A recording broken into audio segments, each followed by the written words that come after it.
So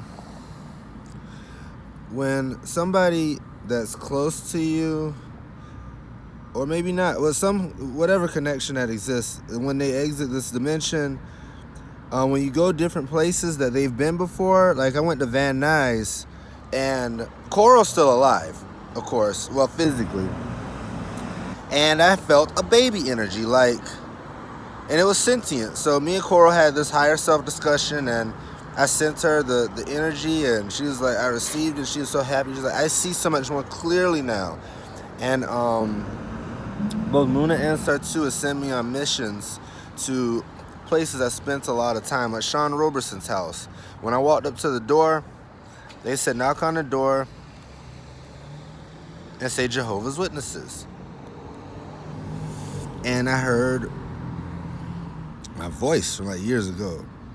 Like, hey man, like it felt it was like moving. I'm like, this is dope as fuck. Like, wow. And then once it integrated with me, it was sentient. It was I have PTSD, and PTSD does cause disassociation. But what disassociation means? It doesn't mean you can't function. It doesn't mean you don't know anything.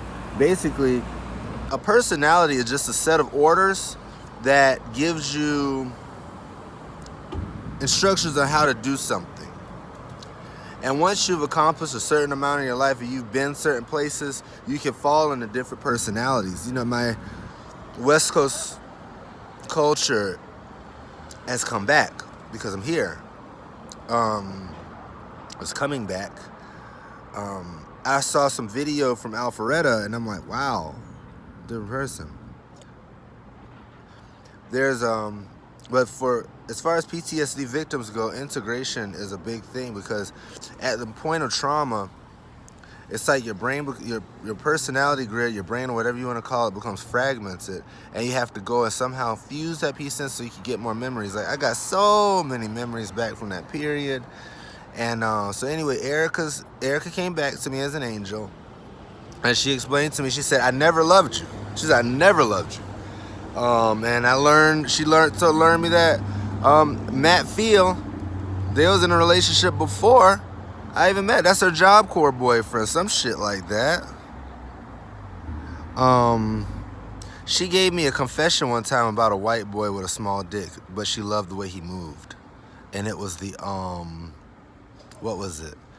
It was a ploy to help you to break your self-esteem down so you would kill yourself. Matt Field and I were trying to get you to kill yourself the whole time you and I were married. Even when I slapped you our second night in bed, I was breaking you like a pimp. So that's my life, man. So I was in a bootleg ass marriage, and as I described in another video, Erica was a bag of shit. The Johnson family, there's some highlights. A lot of them had to get that shit right after their eyes closed, though.